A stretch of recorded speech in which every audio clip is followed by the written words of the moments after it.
You know, we tend to think of marketing campaigns as these like massive towering billboards over the highway. Oh, yeah, definitely. Or those digital ads that they never stop stalking you across the internet. Right, exactly. But what if the most effective billboard you could buy is actually the size of a fork? A fork. Yeah, sounds crazy, but it's true.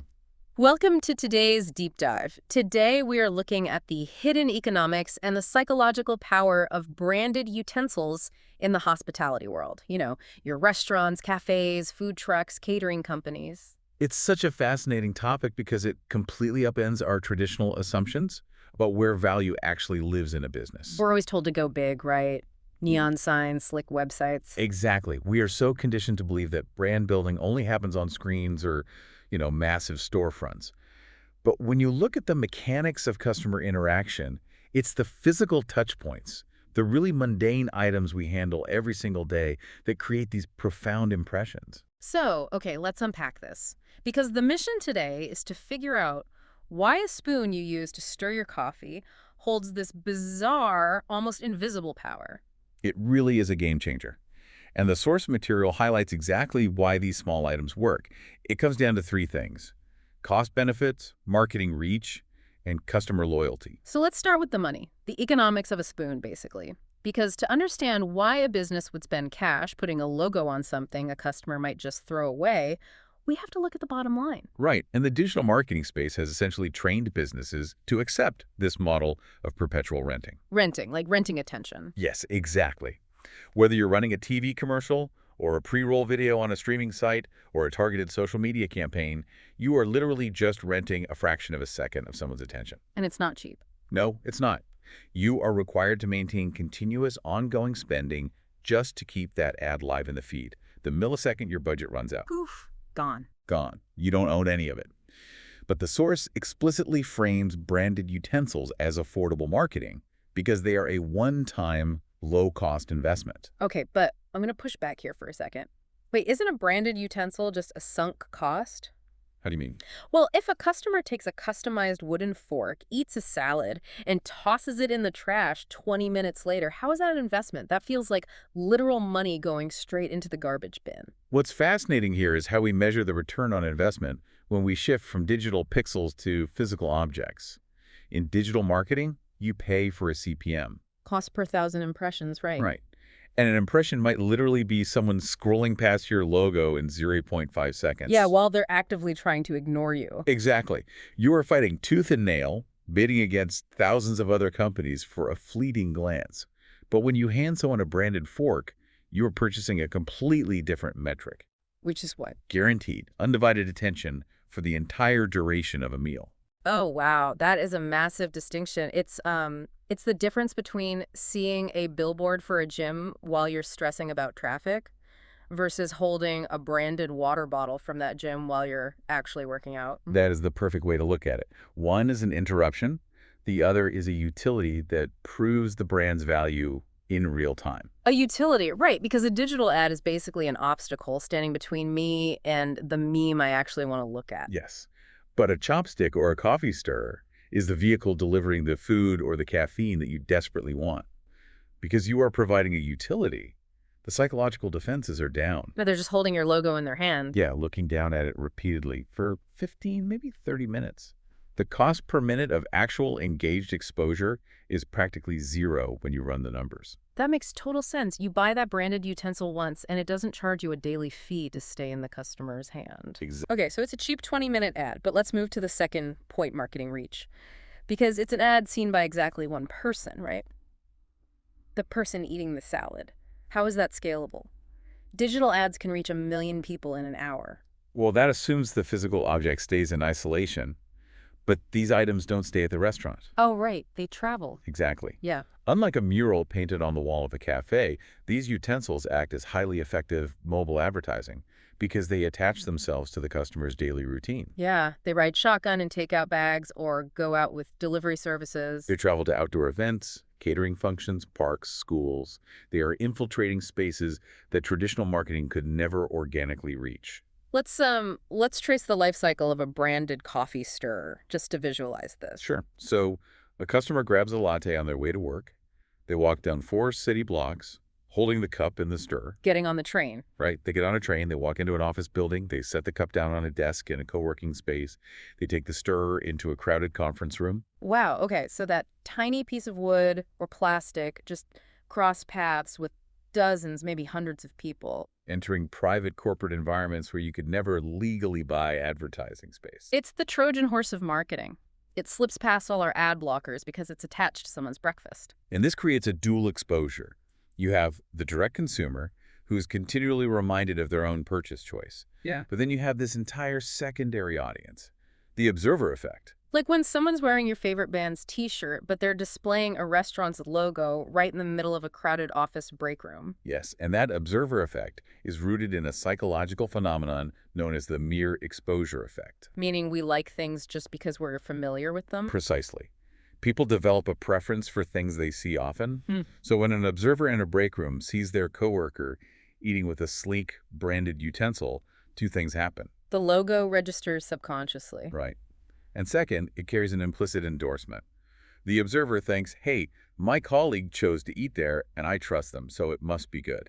Okay, I see how that works on a subconscious level. But I'm going to push back again here. Go for it. Exposure alone, even if it's endorsed by a friend, doesn't guarantee a business will succeed. Like, I can see a cool logo on a stir 100 times, but that doesn't mean I'm actually going to pull out my credit card. That's a fair point. How does seeing a logo on a piece of bamboo actually translate into a customer coming back? Or building actual loyalty? You're right to question that because visibility is only the first step. The conversion from a passive observer to a loyal patron comes down to the psychology of presentation. It's about the halo effect. The halo effect. Meaning, if one aspect of the business is high quality, our brains automatically assume everything else is high quality. Exactly that. Imagine a scenario. You are attending a high-end corporate gala or a beautiful wedding. Okay, fancy catering. Right. The catering company has charged a premium. The lighting is immaculate. The table settings are gorgeous. The food is a spectacular dry-aged steak. Yeah. And then Oh, no. you are handed a flimsy, generic, translucent white plastic fork. Oh, that's brutal. It's like putting a cheap plastic frame from a dollar store around a masterpiece painting. The illusion completely shatters. Completely. But let me play devil's advocate. If the steak is genuinely the best thing I've ever tasted, do I really care if the fork snaps in half? Consciously, you might tell yourself you don't care. But subconsciously, your brain instantly registers cognitive dissonance. Cognitive dissonance.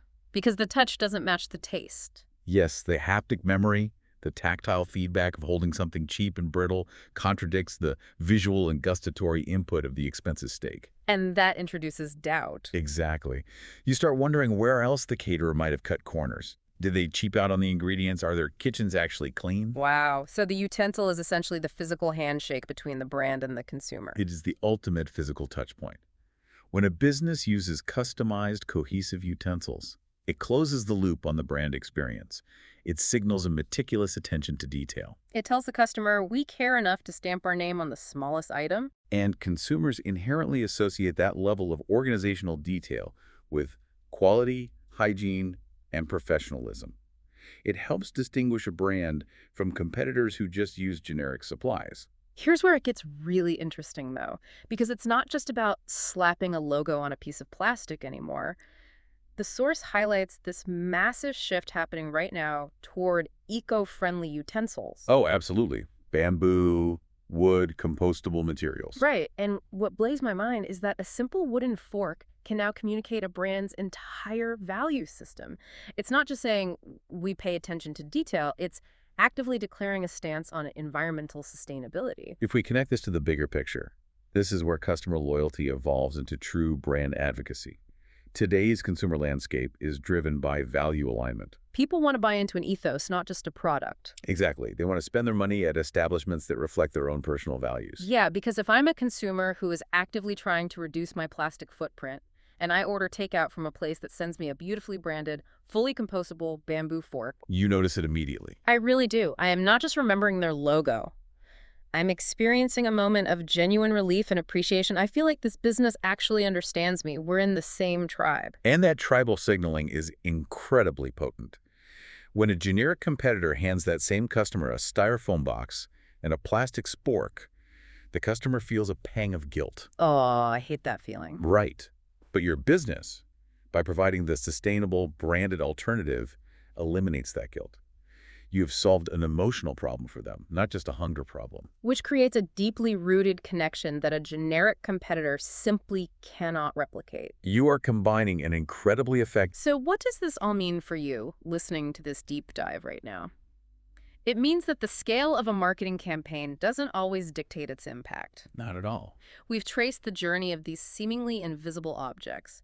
We've seen how they bypass the bloated costs of digital ads by offering utility instead of interruption. Yes, the guaranteed exposure. And we've tracked how they act as mobile billboards, infiltrating offices to generate that mere exposure effect.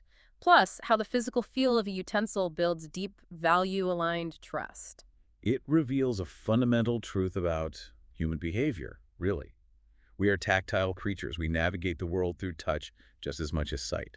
Which is crazy to think about in such a digital age. It is. And this raises an important question that extends far beyond just the hospitality sector. I know you've got a challenge for everyone listening. I do. The next time you get takeout or buy a coffee and you use a branded stirrer or a compostable fork, take a close look at it. Feel the weight of it. Really pay attention to it. Notice how it changes your perception of the meal. Then zoom out and look at your own industry, your own workplace. Ask yourself, what everyday overlooked disposable items in your world are you currently treating as a sunk cost? What completely mundane physical object could you transform into a silent ambassador for your own brand's values? That is a phenomenal question to chew on. Sometimes the smallest details really do create the biggest impressions. So before you blow your budget on a digital ad that someone will scroll past in a fraction of a second, don't overlook the items people actually hold in their hands. Because the best billboard might just be the size of a fork. Exactly. Thank you so much for joining us on this deep dive today. Keep learning, keep questioning the everyday objects around you, and we'll catch you on the next one.